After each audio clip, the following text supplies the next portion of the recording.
Mr. Speaker, I rise today to recognize the tremendous achievements of President Joe Biden, the 46th President of the United States. While I could spend my time highlighting the nearly innumerable achievements of his administration, I rise to celebrate what this nation is today because of President Biden's leadership, a nation on the rise. President Biden and Vice President Harris inherited a nation in crisis, the greatest public health crisis in a generation, in generations, frankly, coupled with threatening economic downturn with rising costs and high unemployment. President Biden recognized this head on. He saw what our nation needed, and he acted to jumpstart economic investment, to get Americans working, moving, and innovating like never before. And alongside congressional leaders, he delivered for the American people. President Biden delivered historic investments into our communities through the American Rescue Plan, the Bipartisan Infrastructure Law, the CHIPS and Science Act, and the Inflation Reduction Act, just to name a few. These historic legislative packages unleashed hundreds of billions of dollars into our communities to get us moving and growing again.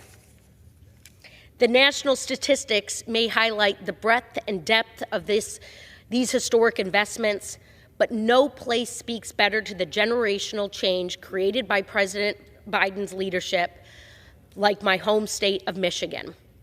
$13 billion in infrastructure funding that has flowed through Michigan. 62 new clean energy projects, the most in the country, have been announced in Michigan. Over 400,000 new jobs have been created in Michigan. So many, in fact, that Detroit has been boasting its lowest levels of unemployment in nearly 50 years. With the largest investment in the Great Lakes in decades, nearly all areas of concern in Michigan will be remediated, including two affecting my district, the Clinton River and the River Rouge. Combined with historic state-level investments, Michigan, the home of the Flint water crisis, is officially headed to a lead-free future, with Detroit being lead-free by the end of the decade. As home to the big three automakers, no place is leading the charge to electrify our future like we are in Michigan. We are manufacturing, we are growing, and we are innovating.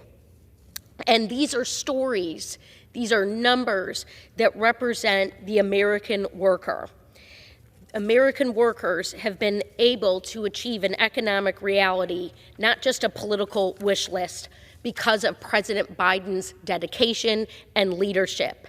The needs of the American worker were heard, including seeing President Biden be the first president to join striking workers on a picket line in, of course, my home state of Michigan, alongside the United Auto Workers. It is the last week of his historic administration, a true public servant who stood up every single day of his career on behalf of the American people, who has reached out to the next generation to make sure that we are heard, to mentor individuals like myself, and who has been selfless in his actions. We salute you, sir. We recognize you for everything that you have done and committed and the change you have made. Thank you, Mr. Speaker, and I yield back.